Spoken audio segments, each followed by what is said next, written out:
Chapter 4. The first principle in the science of getting rich. Thought is the only power which can produce tangible riches from the formless substance.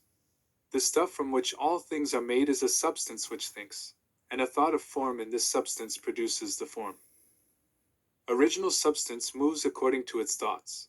Every form and process you see in nature is the visible expression of a thought in original substance. As the formless stuff thinks of a form, it takes that form. As it thinks of a motion, it makes that motion. That is the way all things were created. We live in a thought world, which is part of a thought universe. The thought of a moving universe extended throughout formless substance, and the thinking stuff moving according to that thought, took the form of systems of planets, and maintains that form. Thinking substance takes the form of its thought, and moves according to the thought. Holding the idea of a circling system of suns and worlds, it takes the form of these bodies, and moves them as it thinks. Thinking the form of a slow-growing oak tree, it moves accordingly, and produces the tree, though centuries may be required to do the work. In creating, the formless seems to move according to the lines of motion it has established. The thought of an oak tree does not cause the instant formation of a full-grown tree, but it does start in motion the forces which will produce the tree, along established lines of growth. Every thought of form, held in thinking substance, causes the creation of the form, but always, or at least generally, along lines of growth and action already established. The thought of a house of a certain construction, if it were impressed upon formless substance, might not cause the instant formation of the house, but it would cause the turning of creative energies already working in trade and commerce into such channels as to result in the speedy building of the house. And if there were no existing channels through which the creative energy could work, then the house would be 14.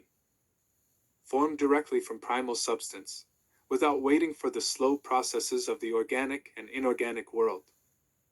No thought of form can be impressed upon original substance without causing the creation of the form. Man is a thinking center, and can originate thought. All the forms that man fashions with his hands must first exist in his thought. He cannot shape a thing until he has thought that thing. And so far man has confined his efforts wholly to the work of his hands.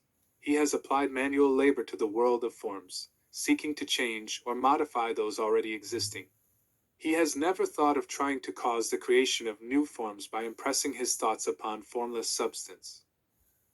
When man has a thought form, he takes material from the forms of nature, and makes an image of the form which is in his mind. He has, so far, made little or no effort to cooperate with formless intelligence, to work with the Father. He has not dreamed that he can do what he sees the Father doing. Man reshapes and modifies existing forms by manual labor. He has given no attention to the question whether he may not produce things from formless substance by communicating his thoughts to it. We propose to prove that he may do so, to prove that any man or woman may do so, and to show how. As our first step, we must lay down three fundamental propositions. First, we assert that there is one original formless stuff, or substance, from which all things are made. All the seemingly many elements are but different presentations of one element. All the many forms found in organic and inorganic nature are but different shapes, made from the same stuff. And this stuff is thinking stuff. A thought held in it produces the form of the thought. Thought, in thinking substance, produces shapes. Man is a thinking center, capable of original thought. If man can communicate his thought to original thinking substance, he can cause the creation, or formation, of the thing he thinks about. To summarize this, there is a thinking stuff from which all things are made, and which, in its original state, permeates, penetrates, and fills the interspaces of the universe. 15. A thought, in this substance, produces the thing that is imaged by the thought. Man can form things in his thought, and by impressing his thought upon formless substance, can cause the thing he thinks about to be created.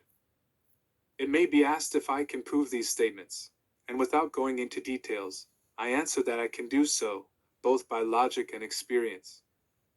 Reasoning back from the phenomena of form and thought, I come to one original thinking substance, and reasoning forward from this thinking substance, I come to man's power to cause the formation of the thing he thinks about.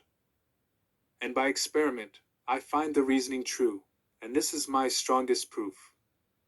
If one man who reads this book gets rich by doing what it tells him to do, that is evidence in support of my claim. But if every man who does what it tells him to do gets rich, that is positive proof until someone goes through the process and fails. The theory is true until the process fails. And this process will not fail, for every man who does exactly what this book tells him to do will get rich. I have said that men get rich by doing things in a certain way, and in order to do so, men must become able to think in a certain way. A man's way of doing things is the direct result of the way he thinks about things. To do things in a way you want to do them, you will have to acquire the ability to think the way you want to think. This is the first step toward getting rich. To think what you want to think is to think truth, regardless of appearances. Every man has the natural and inherent power to think what he wants to think, but it requires far more effort to do so than it does to think the thoughts which are suggested by appearances. To think according to appearance is easy. To think truth regardless of appearances is laborious. 16.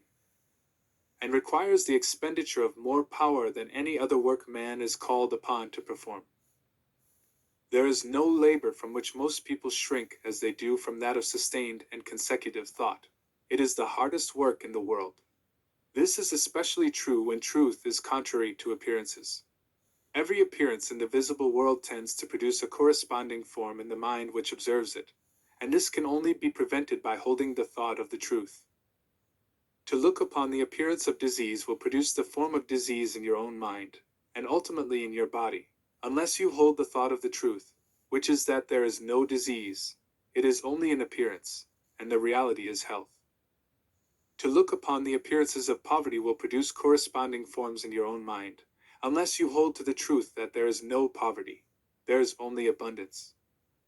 To think health when surrounded by the appearances of disease, or to think riches when in the midst of appearances of poverty, requires power, but he who acquires this power becomes a mastermind. He can conquer fate. He can have what he wants. This power can only be acquired by getting hold of the basic fact which is behind all appearances, and that fact is that there is one thinking substance, from which and by which all things are made. Then we must grasp the truth that every thought held in this substance becomes a form, and that man can so impress his thoughts upon it as to cause them to take form and become visible things. When we realize this, we lose all doubt and fear, for we know that we can create what we want to create. We can get what we want to have, and can become what we want to be. As a first step toward getting rich, you must believe the three fundamental statements given previously in this chapter, and in order to emphasize them, I repeat them here. There is a thinking stuff from which all things are made, and which, in its original state, permeates, penetrates, and fills the interspaces of the universe. 17. A thought in this substance produces the thing that is imaged by the thought.